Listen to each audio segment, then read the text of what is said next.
I'm very grateful to be with all of you this evening.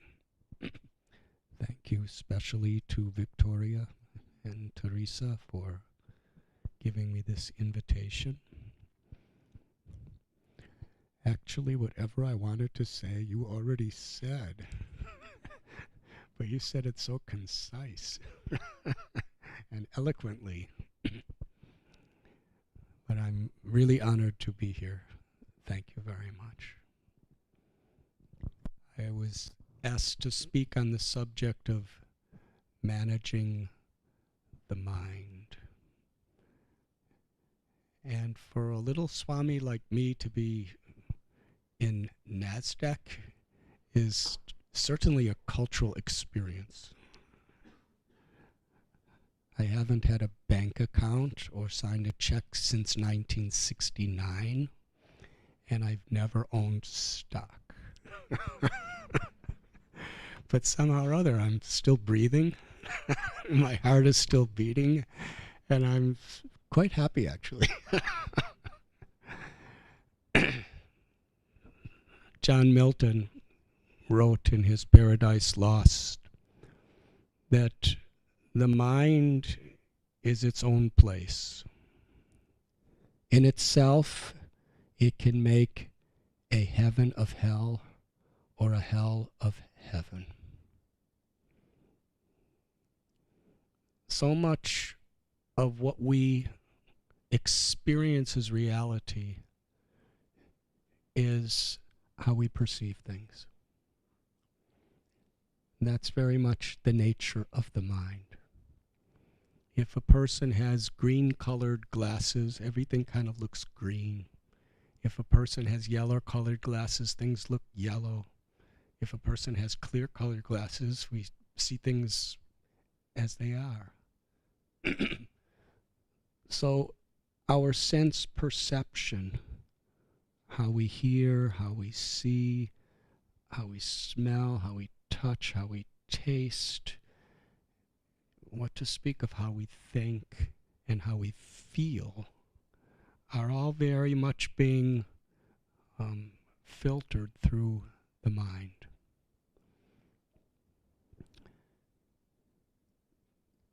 The mind could make a curse into a blessing or a blessing into a curse. The common example of some people see a half-empty glass and others will see a half-full glass. And it's very true that from a management perspective of living within this world and trying to accomplish things, to actually see opportunities in every situation. When my guru came to America, he was 70 years old.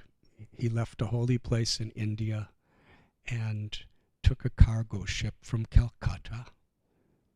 He had what was equivalent to about 3 pounds, $7 at the time. And it was a 38-day voyage on a cargo ship where he got free passage. And he arrived in New York City. And for a while lived in the Bowery. He had nothing. He didn't know anyone. And after a few years, he had over 100 temples, tens and thousands of followers, publishing hundreds of millions of books. And somebody asked him how he did it. Because, for the first 6 months he was in New York, he had nothing and no one. And he gave a really nice little analogy. He said, just like a person who wants to start a business is walking down a pathway and he sees a dried pumpkin that somebody's thrown away. And he picks it up. And then he walks down the path a little more and he sees just a branch of a tree just on the ground. He picks it up. A little down the road, he sees a wire. And he takes and fastens the branch to the pumpkin and strings the wire across it and makes a musical instrument. And somehow or other sells it and makes a whole music instrument business. So how to see the potential in every situation. He said, when I came to America, this was 1965, he said, I just met some hippies who really didn't know anything about anything, and I just kind of put you all together and formed a whole movement. So seeing that potential. And of course, people who are in investment know far better than me how sometimes crisis is an excellent time to actually make progress. And unless we learn how to see opportunities in apparently negative situations, we can't really make much progress. But that holds true in every aspect of life. In being a parent, to somehow or other see the potential good in somebody and to bring that out. But in order to really see the potential good in someone else, we have to recognize the potential good in ourselves. And this is where spirituality is a very important aspect of life. The Bhagavad Gita tells, Bandhur Atmat Manasrasya, that the mind, if it's managed properly, it's our best friend. But the mind that's not managed properly can be our very worst enemy. We can see a situation and become depressed. We can see a situation and celebrate opportunity. And in this sense, self-discovery is something that is relevant for everyone in every field of life. Essential, Anandamayo Yashat in Sanskrit. Everyone is looking for pleasure. Whether we're in business or finance or farming or politics or engineering or retail, or whether we're swamis, everyone is looking for fulfillment.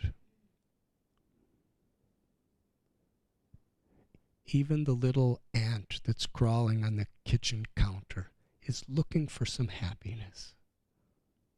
So this is the nature of life, to seek pleasure and to somehow or other deal with that which interferes with pleasure, which is pain. But whoever we are, whether we're just living in a little village in Maharashtra, India, or whether we're multi-billionaires in London, the world works the same for all of us. There's dualities, pleasure and pain, honor and dishonor, happiness and distress, heat and cold, victory and defeat, health and disease. And there's nothing any of us can do to change the nature of how the world operates. But we can change ourselves. The greatest satisfaction comes from a meaningful life. A life that's meaningful in our relationships, and a life that we find true meaning within our own selves. Today, I was told that one very prominent person in America, Mark Zuckerberg, he's one of the founders of Facebook Corporation. and he just had a little daughter born. And having a little daughter born, she's totally helpless, like every baby is. And when you look at a little helpless child, the nature of love is, what can I do for this child? And of course, a mother has a great capacity to do something wonderful for the child. She can nourish the child, protect the child. But where there's love, there's not a sense of selfishness. There's a sense of giving. Selfish taking has no real meaning to the heart. But compassionate giving has very deep, profound meaning to the heart. Because things can give some pleasure to the mind, to the senses, but things can give no satisfaction to the heart. Only love, to love and to be loved, to be an instrument of love, can actually give satisfaction to the heart. And that's what the heart is seeking. In the world today, so often people love things and use people to get it. But that's a very shallow existence. The evolution of humanity is when we learn to love people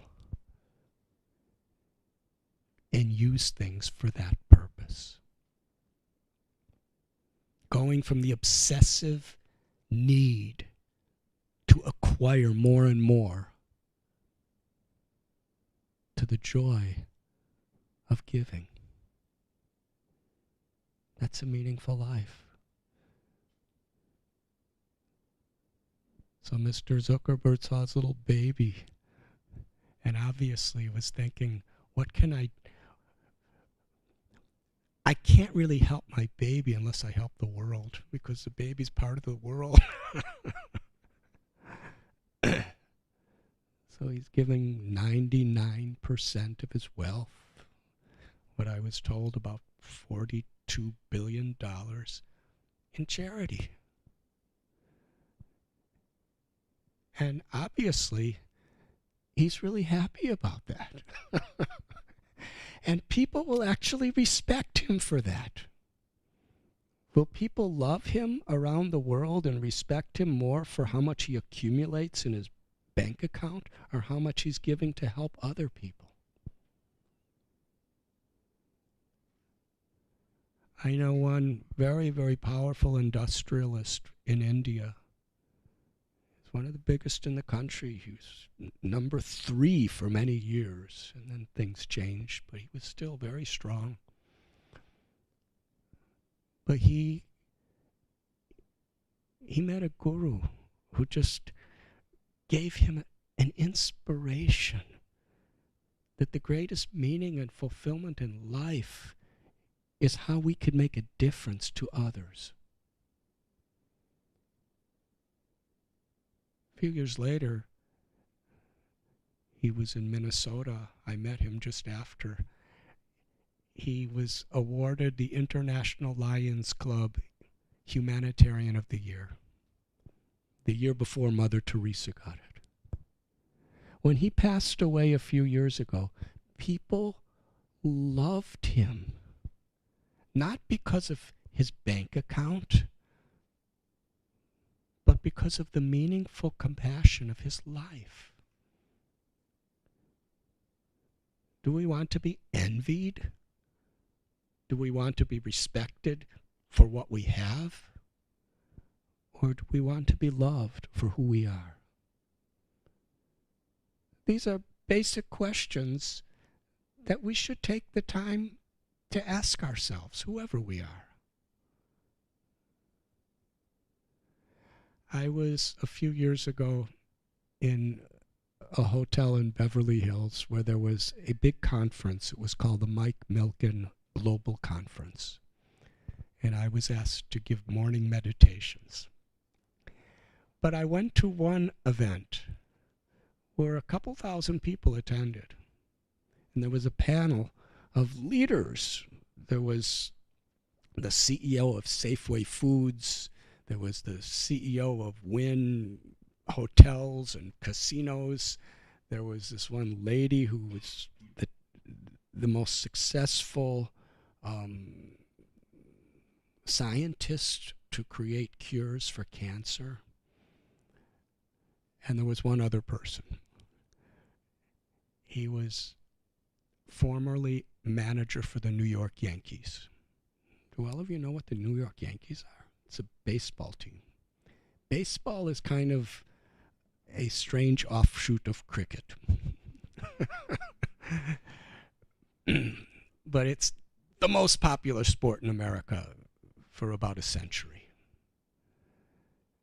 And Joe Torre, first they gave an incredible introduction to him before he spoke.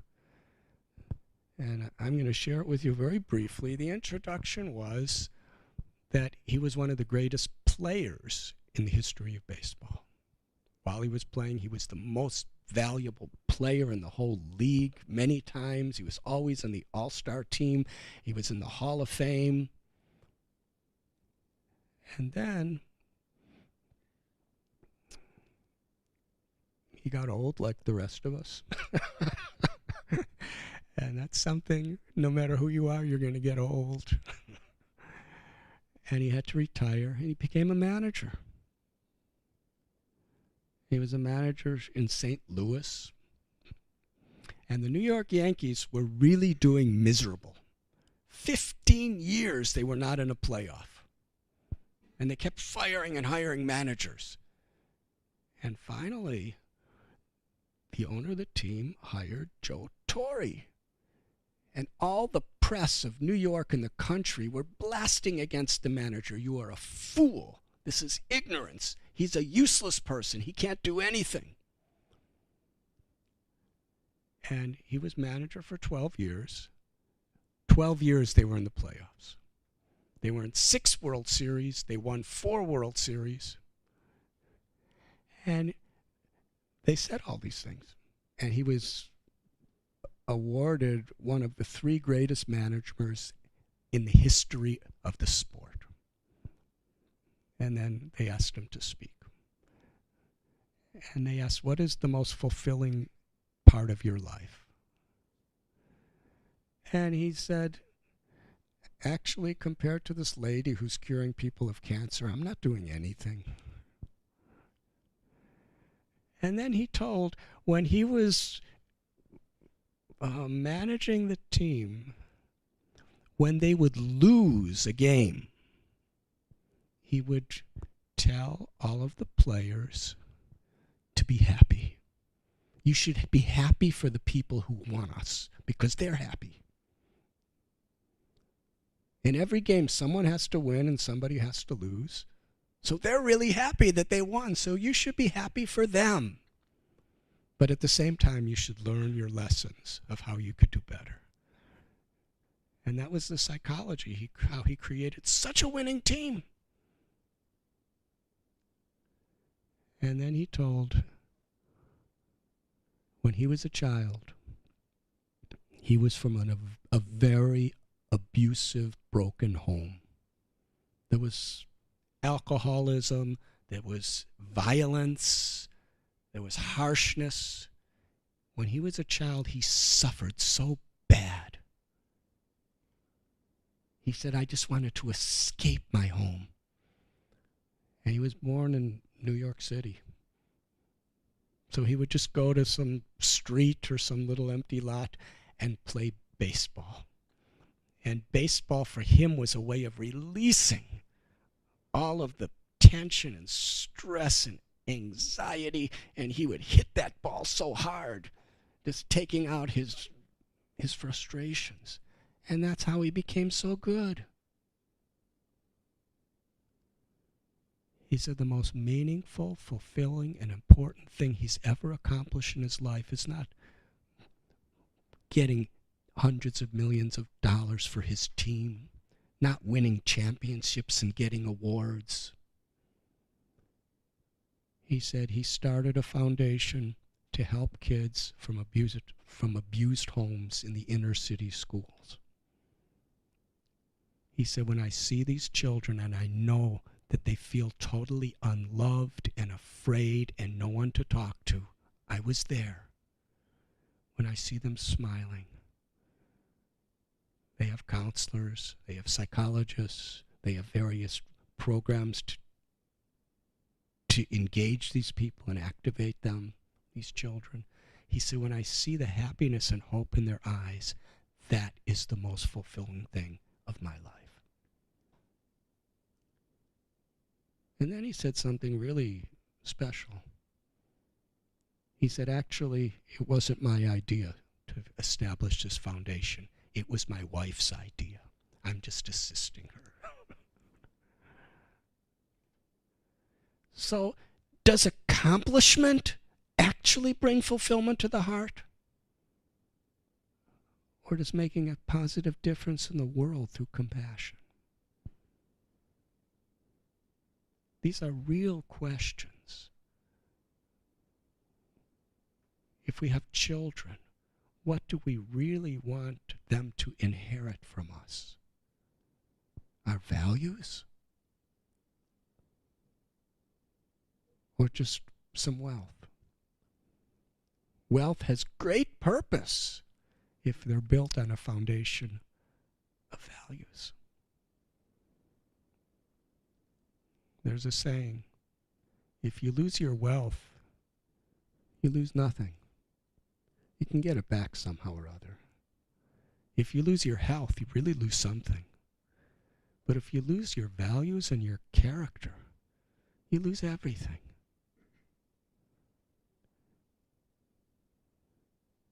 The world is in such a difficult situation. The environment, the economy, and politically, so many difficulties. And so many of these problems, the root cause is lack of character in people. When people are arrogant, when people have greed, when people have envy, there's no way to pacify those things. The more you feed it, the more it needs. From a spiritual perspective, the most meaningful and fulfilling life is when we find our happiness within ourselves.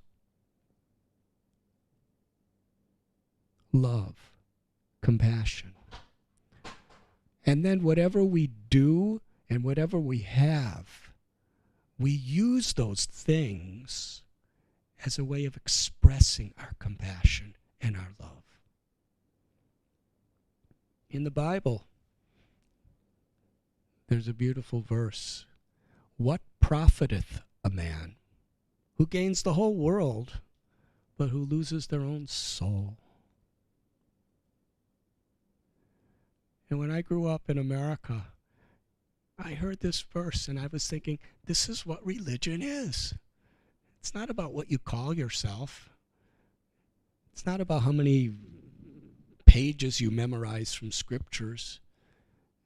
It's about how much we really understand this principle. To actually reconnect with our true self. The Bhagavad Gita tells, Najayate mriyate va kadachit. That the nature of the true self, the living force that's within us, that's seeing through our eyes and hearing through our ears, is it Satchit Ananda. It's eternal. We are eternal, full of knowledge and full of happiness. And like a driver in a car, the Atma or the soul is within this body. And we can't keep the same car for very long in this world. We have to trade them in. So similarly, the Atma or the soul doesn't die at the time of death.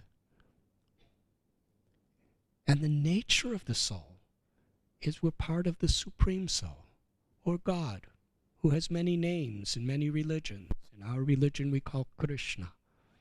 But there's one, just like there's one sun in the sky, but has different names as it rises in different continents.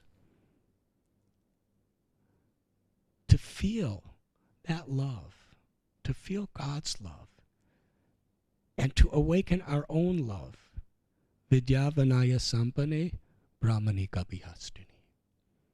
One who is actually in connection with his or her own self will then see the divinity within everyone. We'll see every living being as our brothers and sisters. We'll see the environment as sacred property. And we'll respect people in that way. And with this foundational conception of the mind, experience of the heart, then we will be actually far more motivated to excel and to do good than just someone who's greedy. Because love is a far greater incentive than greed. And that's what the world needs. People who really will learn and accomplish because they have this higher purpose of making a difference, a positive difference to their families, to their society, to the world.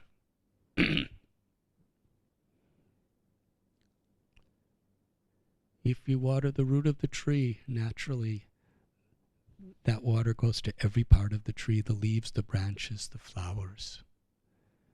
Similarly, when we understand the love of our own hearts, and we actually connect with God's love, that inner experience, then naturally that love flows toward everyone. And that inner fulfillment, to discover that, to live with that, is really the best way to manage the mind.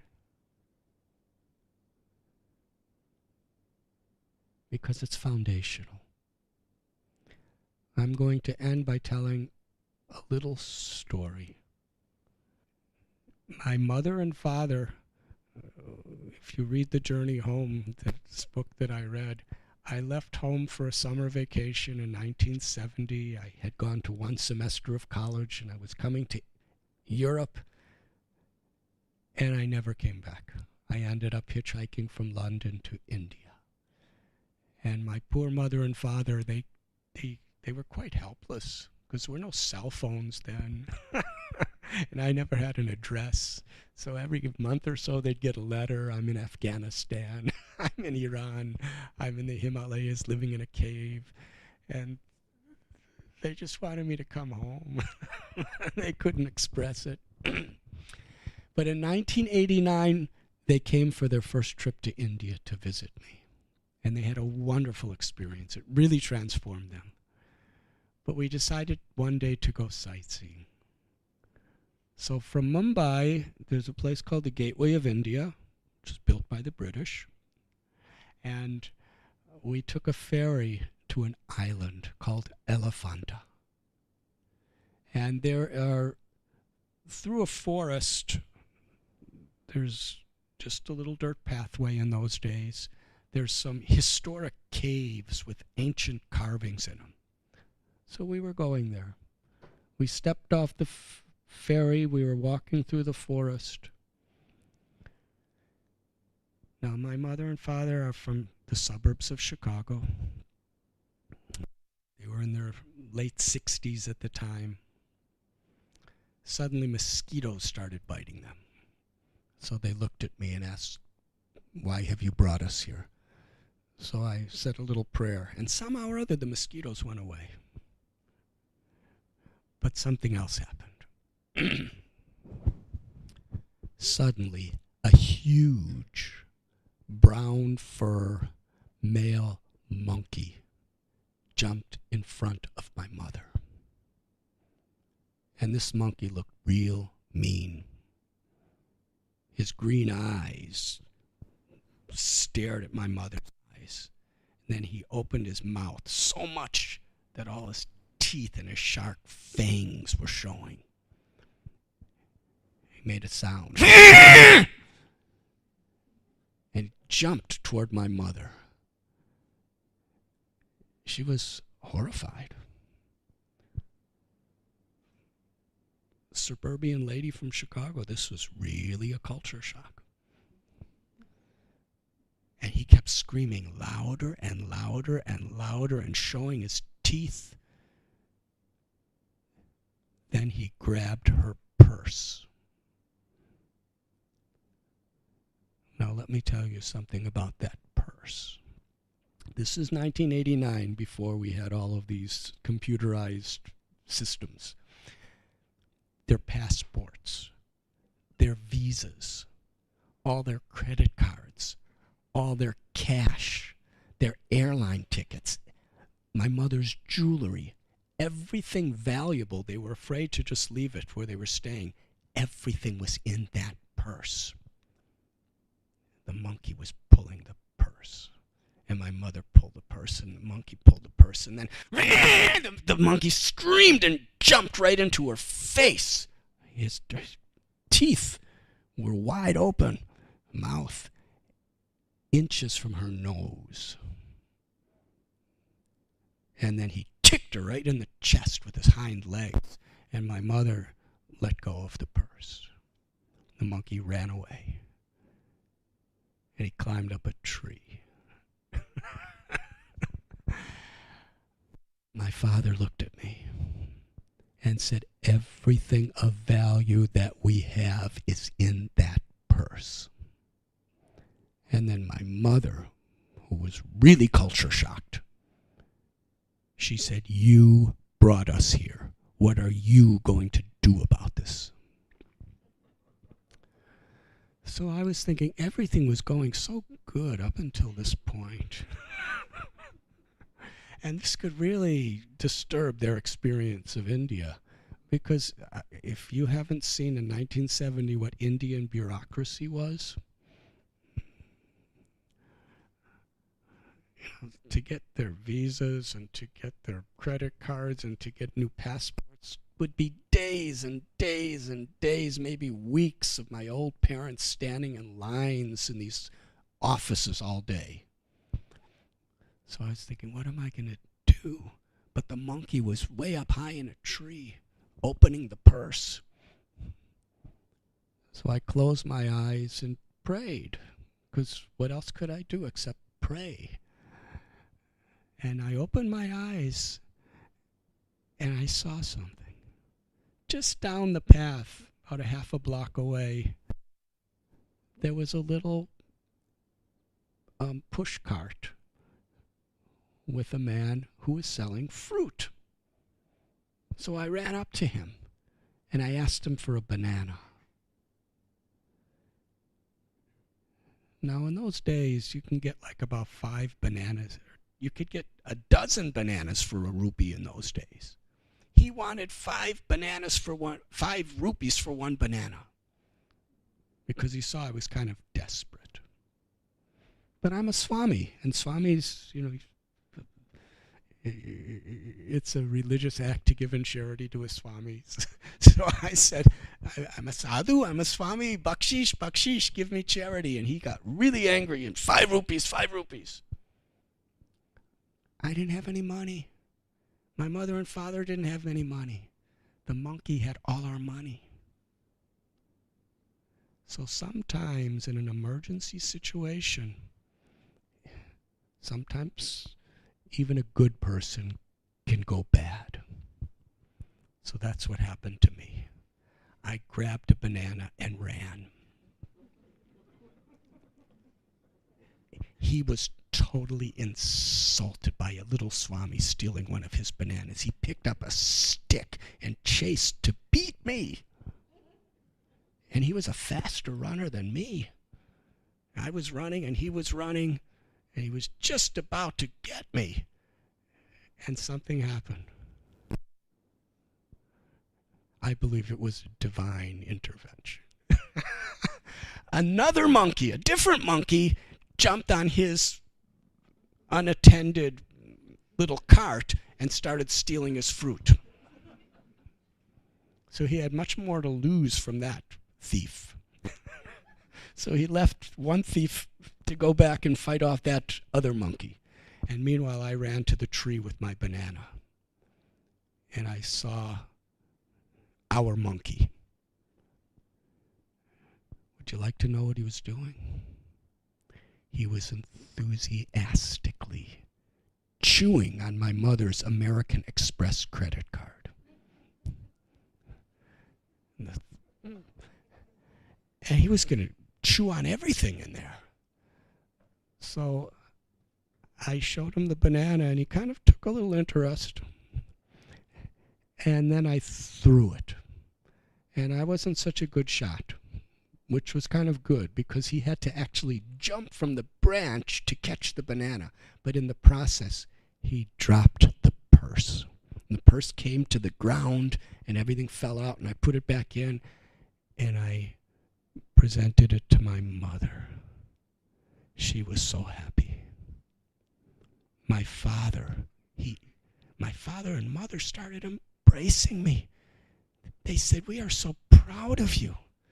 You outsmarted a monkey. You are so intelligent."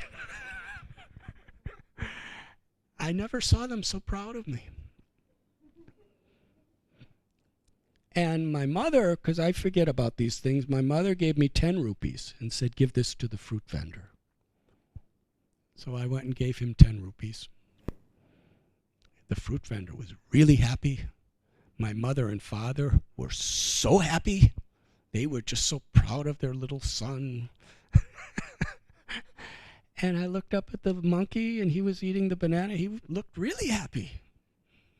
So I guess in your terminology, that was a win-win situation. When I next went back to America, all my relatives and friends, all they could talk about is how your parents were so proud of you, how you got the purse back. So what was a curse became a blessing. Now I'm going to come to the lesson. In so many cultures, the mind is compared to a monkey. And this monkey of the mind can really cause a lot of trouble. It jumps from one thing to another thing to another thing, very restless. And sometimes it could cause so much disturbance to ourselves and so much disturbance to others.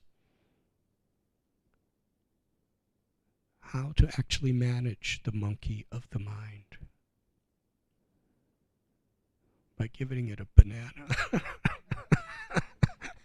And in this sense, Bhagavad Gita tells, param dristva nivartate. By giving a higher, deeper, more meaningful experience, which gives greater pleasure, we could manage the mind. If we learn to connect to our own inherent spiritual nature, if we learn to connect to the love and the compassion that is our true nature, then through that inner peace, we're no longer living in the world desperately grasping for fleeting things to find some happiness. We're happy from within. And in everything we do, we express it. You see, everything in this world, is it negative or positive? An analogy is a knife. If a knife is in the hands of a thief, he's going to kill somebody to rob. The same knife in the hands of a surgeon is going to save somebody's life. Technology. Technology can be used by terrorists, or it could be used to spread love and peace and prosperity. It's the same technology. Money could be used to exploit, or it could be used to replenish. So what's important in our world today is values. As Victoria said, to earn with integrity, to spend with compassion, to be connected, to put some time aside every day to actually make those inner connections is really valuable. It's a great investment, an internal investment, through prayer, through meditation.